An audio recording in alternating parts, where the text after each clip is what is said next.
ভাই এই দাঁড়ান আপনাকে তো খুঁজতেছি আমি মাত্রই তোমার ঢাকা থেকে আসলাম, আর তোমরা গরিব ছেলে পেলে তো আমার দেখা পাবে না, তাই না? ভাই আমরা আসলে জমিতে কাজ টাজ করে খাই, চাষার ছেলে। ওই একটা অনুমতি দিলে কিছু কথা বলতাম আর কি। অবশ্যই।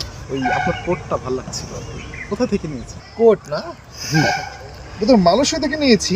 ও মাই গড, গত বছরই নিয়েছি। আচ্ছা আচ্ছা আচ্ছা। এই শার্ট দেখতেছো? শার্ট, জি জি, শার্টটা খুব সুন্দর হয়েছে। শার্টটা তোমার আমেরিকা থেকে আসা। হ্যাঁ ভাই চশমা, এই ছি ছি ছি ছি ছি, খালি হাতে হাত দিচ্ছ কেন? আশ্চর্য। বড় ভাই কি অবস্থা? এই, ভালো কি আছেন? অবস্থা? অনেকদিন ভালো পরে আছো? দেখা। চশমাটা? আপনার থেকে কিছু টাকা ভাই। এই ভাই আপনি ভাইকে চিনেন? ভাই কে বলি ঢাকা থেকে আসলো, দামি কোট দামি সানগ্লাস পরে, কাকে কি বলছেন আপনি? আপনি জানেন না ভাই, এই শালা কত বড় বাটপার। এই আমার দোকান থেকে 6 মাস আগে টাকা পাই এক থেকে। এটা তো ভাই ছি ছি, আমি আপনাকে কি মনে করতাম, আর আপনি মানে না, মানে তোমার বিষয় তার মানে বাটপার। এই বাটপার আসলে বাটপার। ছাপতে লাও। চশমা